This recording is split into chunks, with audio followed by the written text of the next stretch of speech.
Well, good evening. Just a wrap up of the Grand Rapids City Council, the work session and the council meeting for Monday, May 8, 2017. Work session this afternoon, we had three different discussion items. First, Tim Carlson was in, talked about the new racing season coming up. They're very excited about getting back, and it's a good sign that summer's here when the racing season opens. So they will be starting up on the 12th of May, Friday, next Friday, and that'll be kind of an opening and stuff, and then they will have races throughout the summer. They once again have asked for an extension of times on 5 different occasions, one of which is during the fair week. So good luck to the racing associations. They were fortunate last year to have only had 3 rain-out dates out of all their dates, so typically Tim said they'll have 6 or 7 of those. So we're hoping that this year they can be as fortunate as last year with a limited number of rain-outs. We also had Barb Sanderson and a couple of other ones, Dave Hegman, and they were in and talked about Boys and Girls Clubs and the need, 4-year process that they've been working on getting a Boys and Girls Club in the Grand Rapids Greenway area up and running. So after 4 years of work, it is close to becoming a reality where they would have a Boys and Girls Club, a chapter, not a chapter, but a facility in Grand Rapids, one at Greenway at the middle school and at Van Dyke over there. They're about 70% of the way with their funding, so if you're out there and you want to help youth in the communities of Grand Rapids Greenway and the surrounding areas, please get a hold of one of them to make a contributions to help get them to that 100% funding that they need for a 2-year budget process.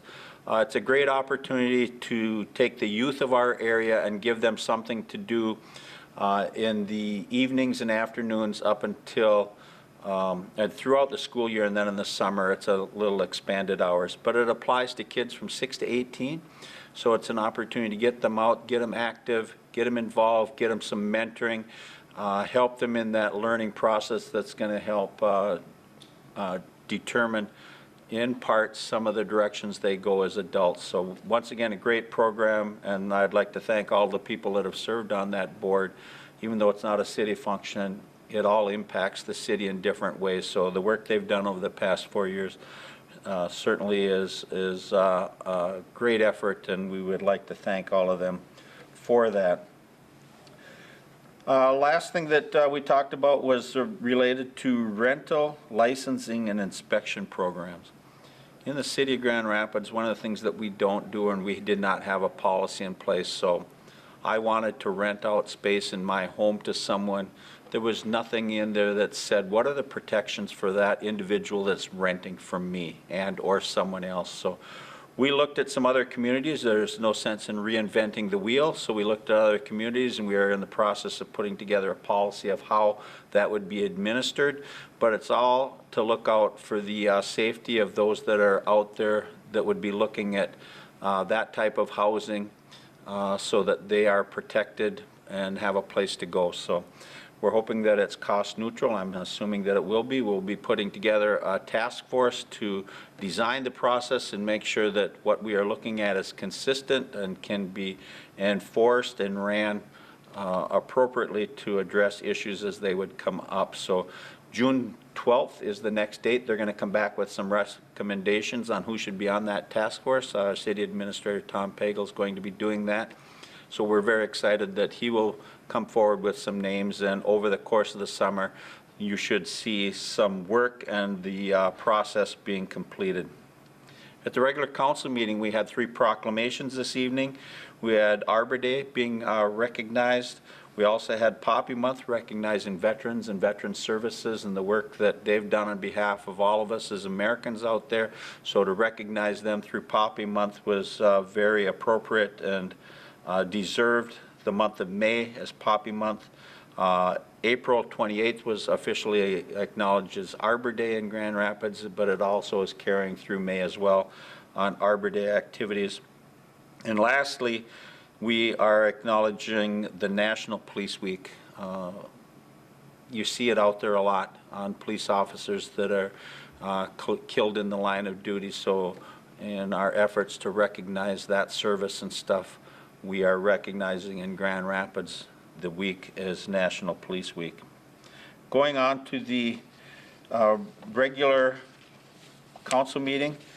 Consent agenda was really filled up with a lot of stormwater issues. So in cleaning up and changing ordinance and amending some of the policy stuff, Matt has been doing a lot of work under different sections of our stormwater ordinance.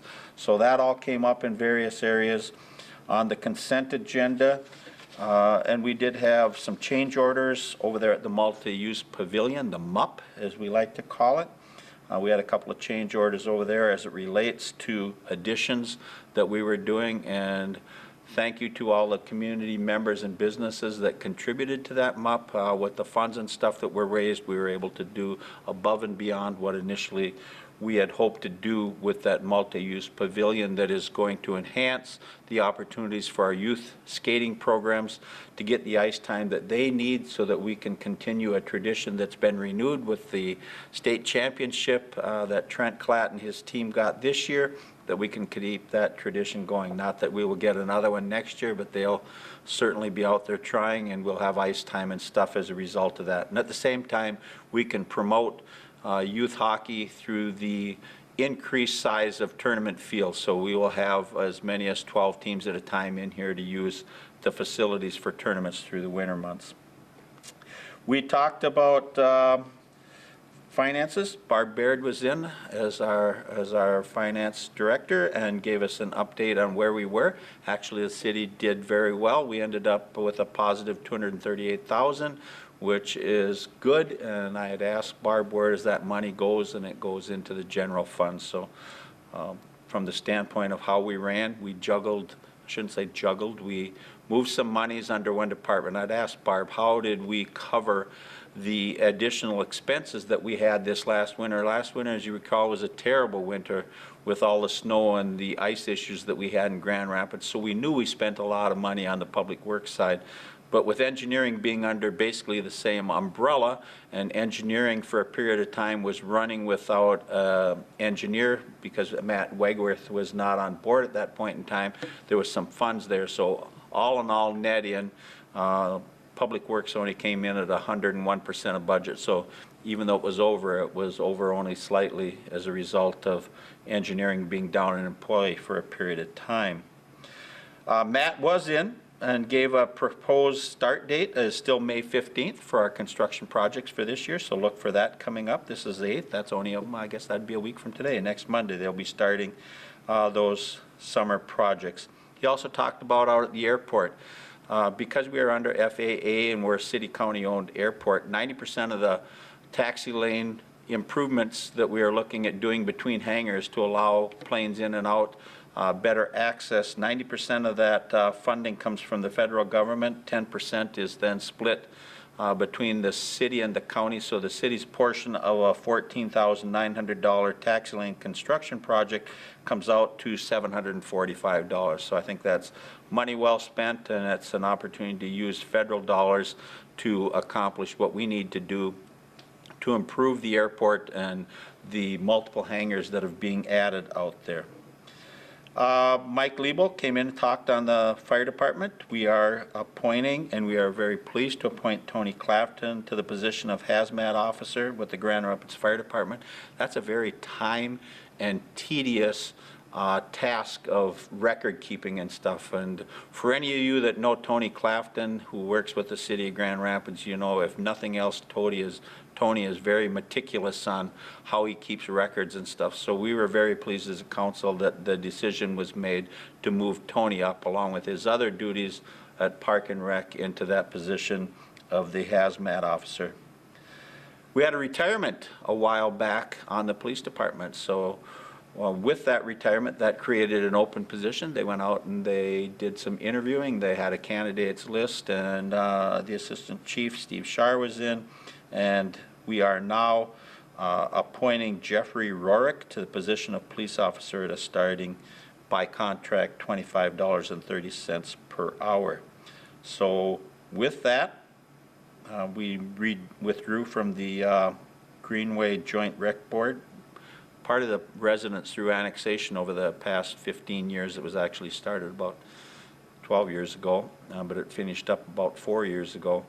we had some areas in Grand Rapids where the residents were technically paying a tax through Greenway, but they were also paying a recreation tax through the city of Grand Rapids, so they were getting hit twice on taxes on the recreation side. So Tom Pagel, our city administrator, looked at that and says, "Oh, that just doesn't make sense." So we took the opportunity to, for those residents, withdraw from the Greenway Board taxing district area, and hopefully then they will see that as a reduction on some of the property taxes the residents pay in that annexed area of Grand Rapids that came in as a result of the process that started many years ago. So with that, we look forward to seeing you in a couple of weeks. Get out and enjoy the nice weather. It's supposed to be nice.